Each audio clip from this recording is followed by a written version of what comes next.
প্রিয় ভিউয়ার্স, আসসালামু আলাইকুম। আপনারা সকল ভালো আছেন নি?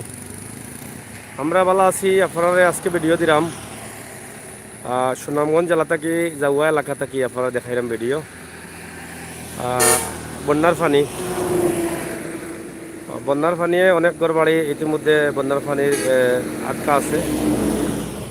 তবে পানি আসলে জেলা মানুষে ভাবছিল আসলে পানি ইলা হইছে না, তাও দৌকা পানি। কিছু কিছু ঘর বাড়ি আছে একটু আউটসাইড, এরা কিন্তু হয়তো পানির কবল আসুন। আপনারা দেখতে বুঝতে পাররা আমরা আজকে সুনামগঞ্জের চৌকা এলাকা থেকে এই পানির দৃশ্যটা দেখাইলাম আপনারা। ওদেরকে অনেকে মাছ মারা জাল দিয়া।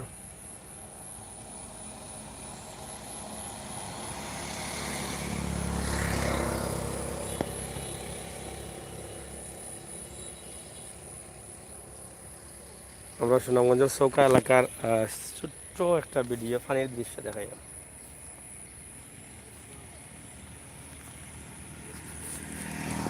কিন্তু বেশ কয়েকটা বাড়ি পানি বন্দি অবস্থায় আছে। আপনারা দেখুকা, ওই যে একটা বাড়ি, এরপরে ওগুলো আছে আর একটা বাড়ি, ও যে টিন দেখা যার, এরপরে ও আছে একটা বাড়ি, আর ও আছে আর একটা বাড়ি। মোটামুটি এই সাইডে বেশ কয়েকটা বাড়ি পানিবন্দি আছে। আশা করি আপনার ভালো লাগছে। আমরা ছোট্ট ভিডিও আপনারা দিছি, আপনারা ভিডিও দেখতে বুঝতে পারছেন। তবে বড় ধরনের পানি হয়েছে না এবং ক্ষতিও হয়েছে না, কারণ বৈশাখী তোলার পরে এই পানিটা আইছে। বৈশাখীও তোলা শেষ হয়ে গেছে। আপনারা যে যেখান থেকে দেখলাম সবরে ভালো থাকার আহ্বান জানিয়ে বিদায় নিলাম। ভালো থাকুক, সুস্থ থাকুক। আল্লাহ হাফেজ।